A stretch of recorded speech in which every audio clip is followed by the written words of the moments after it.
Read the purpose for the day.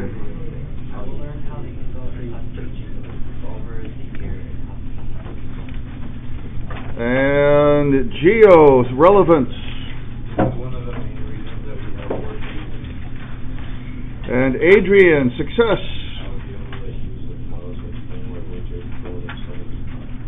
So today we have a flashlight lab and some classwork. And I guess that's it. Next quiz Thursday and Friday. Okay, we have our vocab as usual. Main ideas. Jayla's not here. How about Kylie? Main idea number 1. The axis of the imaginary line runs from North Pole to South Pole. Every point on Earth appears to make a circle around the axis. Tyler, number 2. The axis of the 20 degrees and it always points the same direction towards the North Star. Michael, 3. The north and south hemispheres are in the sunlight, but different levels of hours. You can say the hours and stuff that change through the year. Wes, number 4. Besides that, it's tilted. The sun gets more sun. The sun gets more sun, and the sun results in longer light. Number 5, Alejandra. Oh, not here. Sorry. Carly. Which one's 5? Yeah, please. The winter solstice is the day that the hemisphere gets the shortest day. It is the beginning of astronomical. Number 6, Zach. Summer solstice is the longest day of the year. It is the beginning of summer. Lupe, 7.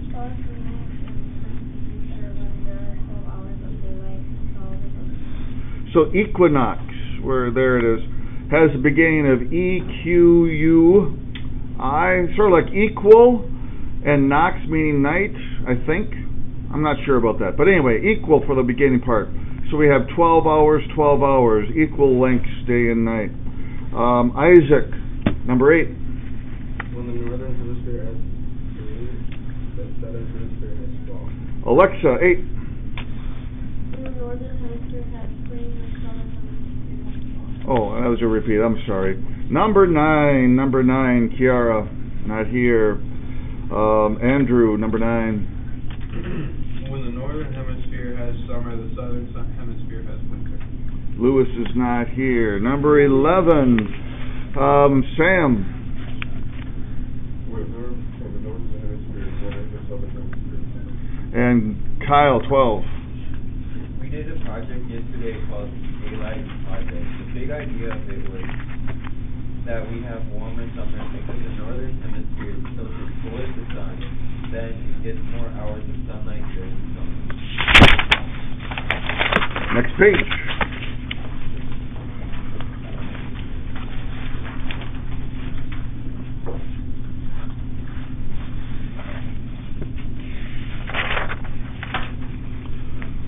Okay, look at the winter solstice model below. We see the ray of angle of sunlight hitting Chicago.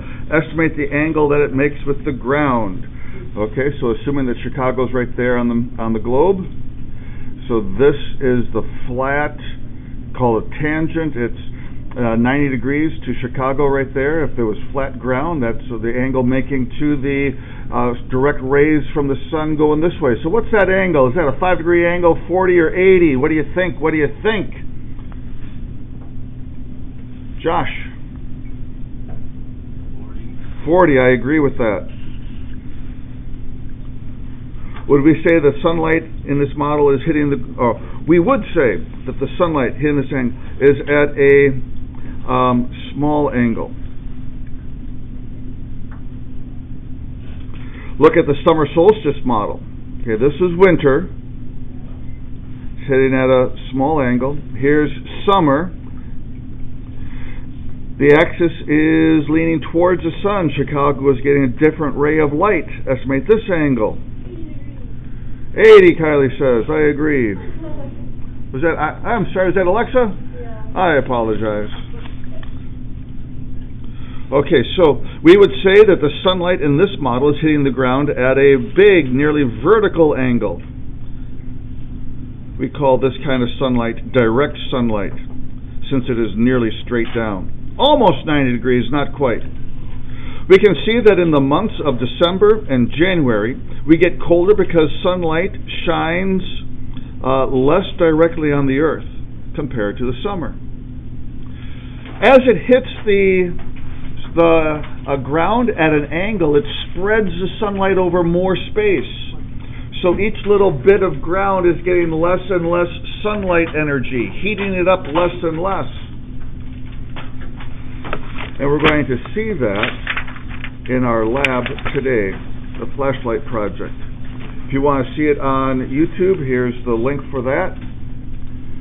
Review today's purpose. I will learn how I think it's angle. Let me make sure here I get this. Yes, the angle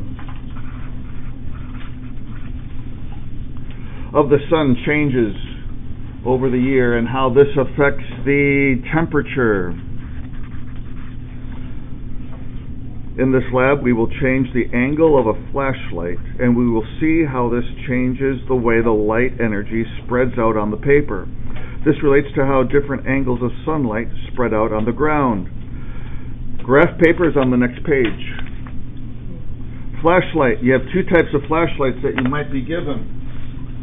We have the traditional kind of flashlight that's grand, but unfortunately I don't have a lot of batteries that are good, so some of these are not going to be useful. Hopefully you'll have one. Otherwise we have these little tiny flashlights on a tube. It's on a tube so that the way that oh, come on, where is it? Oh, drat. I got a bad one. Let me get a new one. Oh, there, it works for a second. Come on. Drat it all.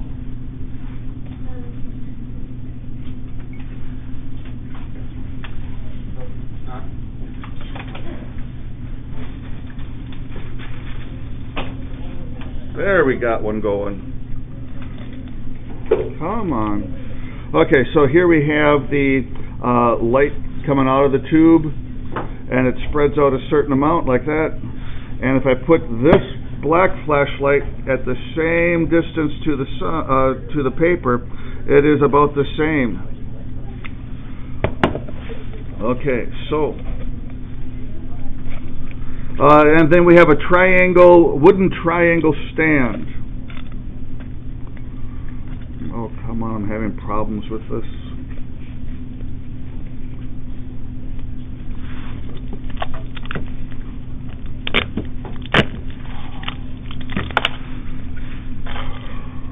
Having one of those days, ladies and gentlemen.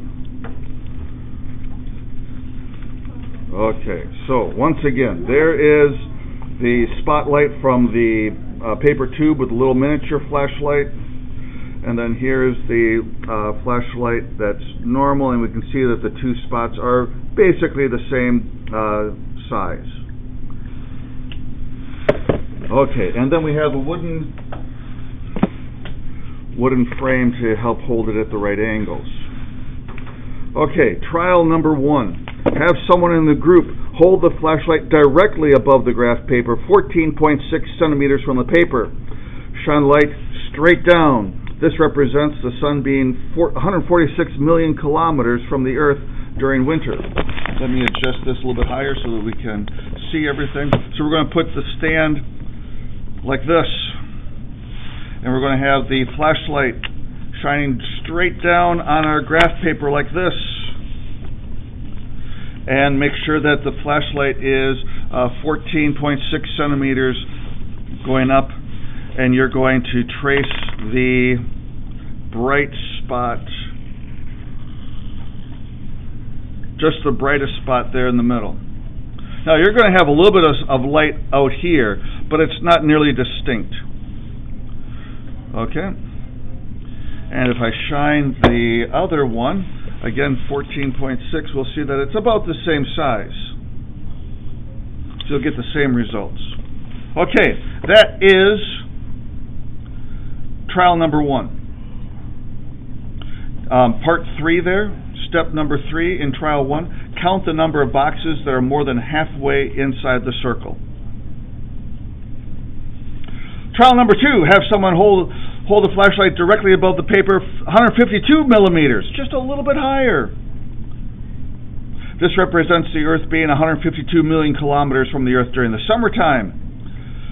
Turn on the flashlight, trace the area. Number 6, count the number of boxes just like before. Number 7, notice how the bright spots on the 2 trials are about the same. The difference between 146 and 152 millimeters is not a big change. Changing the distance between the Earth and the Sun is the same way. Change is not big enough to account for the changes on the ground. Number 3, you're going to hold this now. We're going to have the angle, and you're going to spread it out, and it's going to be a little bit bigger. You're going to do the same kind of tracing.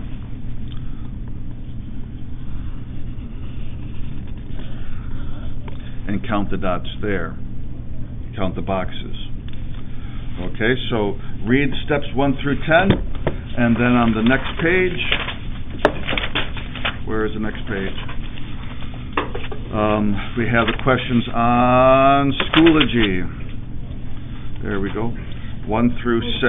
Any questions on this? All righty, I'm going to turn off the lights so you guys can see your flashlights better. Once again, it's on YouTube if you want.